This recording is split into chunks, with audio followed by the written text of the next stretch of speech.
Welcome to Successful Living with Bill Napick. Every week we talk with interesting people in a variety of professions, and along the way, get ideas to enhance success in all categories of your life.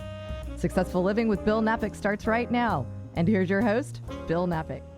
Welcome to the show, Successful Living with Bill Napick, and today, Successful Living with Lindsey Floyd. She is living the successful life in California as a producer for Westwood One, and she is also a producer for the Dennis Miller Option podcast. Lindsey, welcome to the show.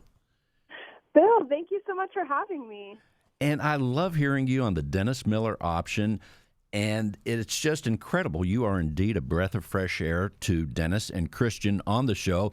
But let's tell people you are a producer for Westwood One out there in California. So let's tell people what that role entails and what you do.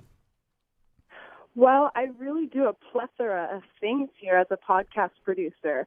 It ultimately comes down to whatever the hosts I'm working with, what their needs are. So I might be helping with segment creation. I'm definitely sitting in on recordings. I'm editing these shows.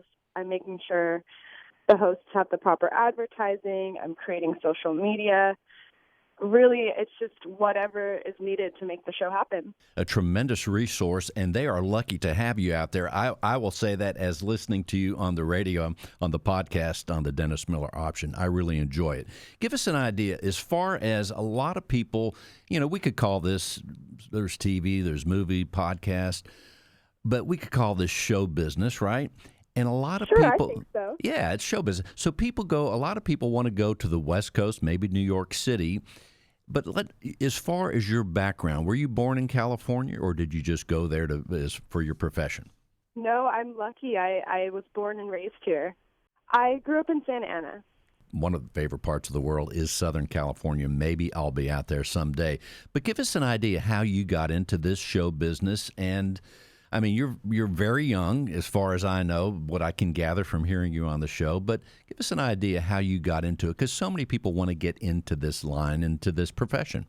My story is pretty unique, but I think what's not unique about it is just the fact that I wanted it badly once I was exposed to it, and that I just kept trying. And I think that's really the key for anyone. Me personally, I went to a Catholic high school, and I was kind of on a very straight and narrow path. My family wanted me to be a veterinarian and just kind of toe a very specific line. But I happened to come across an internship that was available when I was in college, and it was with a woman named Emily Morse. Now, Emily Morse at the time was doing a podcast called Sex with Emily. And as a girl who had gone to a Catholic high school, I was not one to speak about, sex or preferences or anything like that. It was hard, but when I saw that Emily worked with Dr. Drew on Loveline, if you've heard of the infamous radio show, I had to be a part of it. And so I reached out to her, and I fibbed a little. I pretended as if sex was a hot topic in my life. And I think she saw through me, but I think she saw how badly I wanted it and how willing I was to kind of go the distance and learn. And so she gave me a shot. Did you like animals and or dogs that you might have? I loved them. I grew So up do I. riding horses, and I brought any animal you could think of home. I found a ram near my grandma's house with the curly horns, and I stuck a carrot in his mouth and drug him in the backyard. I was just the kid that brought everything home. Yeah, you could have been a great veterinarian. But also, by the way, I went to Catholic high school and Catholic grade school. And a side note, my penmanship, when I concentrate, can be very good, because they were big on penmanship in those days. I don't know about you, but it is nice to concentrate on writing something nice. In the meantime, though, here you are in show business, and when we say Dr. Drew, he is well known. That's Dr. Drew Pensky, right? That's right, yes. And Dennis Miller is also very well known, and I've been a fan, as I've mentioned, of Dennis's for many years. And of all the people in the comedic world, whether they're doing stand-up, radio shows, podcasts, whatever, the thing about Dennis, he is so unique in his references, the way he puts the words together, and that has captivated me for years. give us an idea of when you first met Dennis. I mean, I don't know how old he is. He's probably 64, 65 or so. But did you get his references right away, or what was your impression of his sense of humor? Well, I would say at first I was just so excited. I had known about his legacy. Essentially, he's done so much. He's been recognized for so much, and so I was very excited to be coming on with someone who's been so successful. It was really, for me, a chance to work with someone who was like a true role model in the industry. And no, I did not get his references instantly. I still don't get them all. I feel like I learned so much because I'm constantly Googling and researching and looking into this and that. But it's just so fun, and it's really inspiring. I went out and took an improv class because I started working with Dennis Miller. Well, then that's the other thing that comes to my mind as I have listened to him and seen him on his specials, going even back to his HBO show, but certainly the specials that I don't think I've missed any of his specials. He's very quick, to say the least.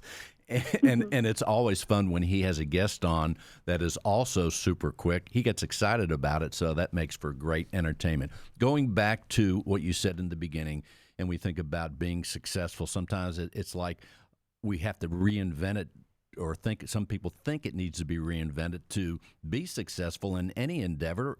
But you hit it on the head. You didn't give up. You saw your goal. You went forth and said, hey, I want to do this. And it sounds like you just kept on pressing until you got yourself in the right set of circumstances. Yeah, it's really true. It's just been a matter of pushing forward and knowing that there's always room for growth. Nothing's permanent. And even when you fail, it's just a chance to be better. That's right. The other thing that I think about is, as I mentioned, for vacationing, I love Southern California, specifically Dana Point, Laguna Niguel. And it's just so beautiful. I don't think there's ever a bad weather day in that little zone. But when I think about, well, if I ever were to live in California, I'd need a ton more money. And if I were working at the time, I'd have to live close. So give us an idea of the logistics, because I don't know where you live, but you must live near where the studios are. And how does that work as far as your balance of living in an area, being able to afford that, and then being able to do your job in the center of where all this stuff's going on? It's really been quite the balancing game. I do live nearby all three of my jobs, and so that is helpful. I'm luckily I'm able to have quite a bit of freedom here at Westwood One. They understand that I work on other projects, and just that I have a busy life and a lot going on. So, they'll give me the freedom to come home and continue working and kind of not entirely make my schedule, but definitely allow for a lot of flexibility. So it's been a matter of making sure that I find a central location. Also, I have 2 roommates, so that definitely cuts down on my rent cost. And I just try to be thrifty. Have you been to Houston, Texas, Lindsey? I drove through Texas, but I think it was Austin, and it's been years. All right. Well, in case, and you probably have seen pictures, but Houston, and you've heard, Houston, people are moving here, and a lot of them are coming from California, just to Texas in general, but people are moving to Houston at a rate that's just ridiculous. Our roads are packed almost all the time. Now, when I've been out to California, your roads, last time I was there a few years ago, they're packed also. So, therefore, when we want to determine where we're going to make our living, man, you have to have that drive considered. And also, in my world, I have to go pretty far for what I do, but I have the flexibility of timing. So that's also very important to beat the rush hour, or try to outsmart it anyway, the rush hour traffic. Yeah, definitely. And it wasn't just something I was given. It's taken working with the company for a few years and proving my dedication and my reliability. But that has really what has allowed me to make it all work out. The other thing I was thinking about, one of the things I heard, it might have been not on the Dennis Miller Option podcast, but somewhere that I heard you talk about, it might have been on Christian's podcast, where you talked about working one week maybe 80 hours. Part of success is sometimes we just do what we have to do, or sometimes do extra things to be able to be successful. I think you had a week where you're working a super amount of hours. Yeah, I was working. So I was working my normal 40 here at Westwood 1. Then I was doing about, I'd say maybe another 10 or so on this freelance production. And then I was working a couple hours with Dr. Drew every Sunday. And then I would find myself working a couple hours either Saturday or a couple hours Saturday and Sunday for Entercom, which is another radio company. So I've kind of got my feet in all these little doors, and I've had to work really hard, and I've had to work all these long hours and sacrifice, a little bit of my playtime, say. But that has been the only reason I think that I'm in a position now where I'm allowed a little flexibility and I can get away with a little lighter workload and all of that. I guess I've really had to earn it. And I would guess by doing these things, you're the person that people call when they need something done. When they need it done reliably, they could count on Lindsey, right? Yeah. And, of course, it's really good for my career. It makes me, more desirable. But it also just feels good to know that, my cohorts can depend on me and that they know I'll get the job done and I'll do it right. We're talking with Lindsey Floyd, superstar producer, as they say, on the Dennis Miller option. And as I say, a breath of fresh air. So I always like hearing you on the show. So you mentioned playtime. In anybody's life at any stage of their career, or many people have several careers, but how do you do the work-life balance? I mean, you're living in California. There's a lot of great things to do, a lot of hiking, surfing, all the super weather. So when you are not working in your role as producer, podcasting at Westwood 1, what are some of the things you like to do out there? Well, I got a puppy in January, so we have been doing a lot of hiking and park walks and a lot of outdoor activities, and that's great. It's since I've always loved animals, it's something I really enjoy. I also, I do enjoy seeing, all the current movies and getting into TV shows and everything that's being discussed in pop culture. And I enjoy reading still, which I feel is kind of being lost, but I do a lot of it. That's a good thing, as they say, and I've told my son year after year, readers are leaders. I mean, and reading a good book, there is something special about that. What kind of puppy did you get? And, oh, yeah, if you say the word puppy, that means you may be in the training process, too. Oh, yes, we are in the training process, and I'm just lucky that he's food motivated. His name is Charlie, and he's just a little nut. He makes me laugh. They said he is Chihuahua, Pomeranian, Shih Tzu, Bichon, and something they couldn't identify, and that's my favorite part. But, yeah, dogs are such great companions. I have two, Elvis and Callie. In fact, by the way, Callie was my first dog, and my love of Dana Point and Laguna Niguel, when I got her, I was going to name her Dana, but I ended up naming her Callie after California. Oh, I love it. I'll email you the pictures, and you may enjoy that. So in the meantime, as you are on a great career path, you're enjoying your life, and really that's, to me, what success is, if we're enjoying that journey. And I think it was John Maxwell that said, as far as getting paid for something, he says it's not work unless you'd rather be doing something else. And I think what I find, and I think you do too, is that when we're doing what we love, it's like, yeah, we need the money and we want to get paid, but it's kind of nice to do something where you'd almost do it without pay. I don't know if that's how you feel, but that's one of my observations. No, I do. I'm right there with you, Bill. I love what I do. I love communicating, and I love encouraging people to communicate. I love that we create content, that encourages communication among people and friends, and it encourages building relationships in a way, I feel. And I think it's really important. I think one of the bigger problems in our society is that people are afraid to talk about things. And so I love it. I do. A lot of people are looking down at their phones, Lindsey, here in Houston, and I'm guessing all over the place. It's crazy. So where do you want to go when you think about, I don't know if you sit down and say, oh, okay, 5 years from now, 10 years from now, when you think about your future, What are some of the things that you might want to try from in your career, your next couple challenges in the career world, or where do you think you want to go? Yeah, I really love working for Westwood One, and I've grown and I've learned so much, and I definitely see myself being here a while. But I think in the long run, I definitely want to be able to start my own production company, at least as my sort of bread and butter job. I'd like to, be my own Westwood One and take on my own shows and help them to grow and build audiences. And then I think because I'll probably always have more than one job, I'm kind of just that person.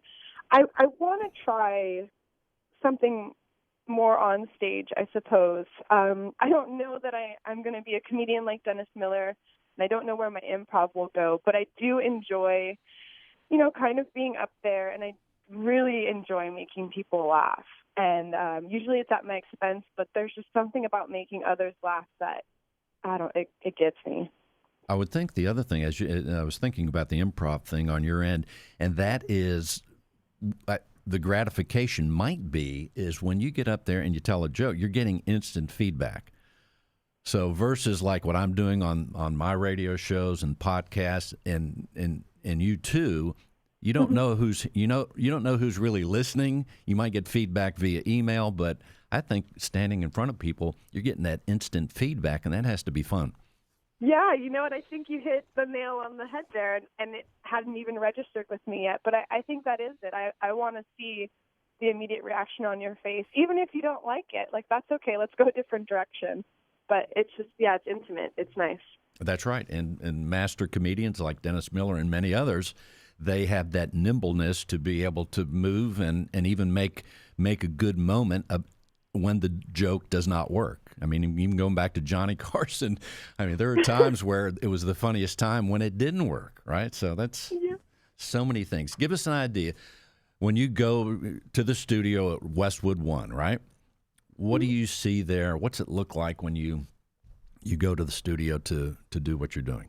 Paint us a picture as you walk in to go do your job, just to illustrate it for some people out there. Sure. Well, we've got a pretty big building here.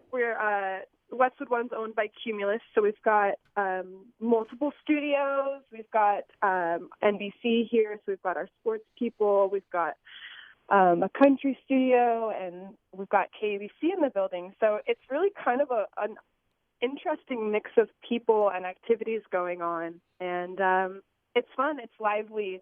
One day it can just be all of us running around doing something silly, and the next we have, Michael Bennett in from the Patriots, and everything gets real exciting. Or we've got, what is the K-pop, BTS, it's a big K-pop band. We've got them in the studio, and everything's crazy. So it's kind of it seems like the Wild West a little bit over here. There's so much going on all the time. What city is Westwood One in?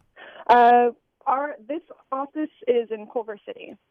So Culver City is a center. Now, if you didn't live in California, what would your next favorite place to be from a career standpoint? Oh my gosh. Well, from a career standpoint, I think I'd still be doing what I'm doing, so I'd probably have to be maybe New York. I think New York seems very exciting. All right, forget the career just for a second. Let's say you were not working. What would your top two favorite cities be to someday retire in, let's say? Now, I don't think I bet you haven't even thought of that being so young, but I'm just curious. I think about it occasionally. I drove through when I was young, and we went through Texas. We also went through New Mexico, and I remember thinking it was so beautiful. I really enjoyed that drive. I was so young. There's not a lot that I remember, but I just remember feeling really at home and really enjoying it. I also liked, I think it was Virginia. I remember my aunt and I were riding in the forests there, riding on horseback. And that was another just kind of out of this world experience for me. It just felt so wild as compared to Los Angeles. Well, Lindsey, with the last 2 minutes or so, what else would you like people to know? What else would you like them to tune into? Will remind them to sign up for the podcast like I do. They can hear you on the Dennis Miller Option podcast. It's always great. And again, you are tremendous on the show, as Dennis and Christian are. But in the meantime, what else would you like people to know about anything you're doing out there? I'm working on getting a website up and running that will have all of my work. But until then, people, if they'd like to follow me or see what I'm doing, they can check me out on Instagram. My Instagram handle is my full name. So that's Lindsey K. Floyd, and that is LINDSEY KAYFLOYD. And of course, I ask that people check out the Dennis Miller option. It's free. It's available Tuesday and Thursday mornings on Apple Podcasts, Google Podcasts, and anywhere you get your podcasts. That is super awesome. And of course, when your website's up, they could, if they Google Lindsey Floyd, Lindsey K. Floyd, I'm sure you will be up there. How soon do you think that's going to happen? I'm hoping to have it. I'm hoping to have it up in the next 2 months. I've already started working on it, and I've got the URL and a lot of the layout done.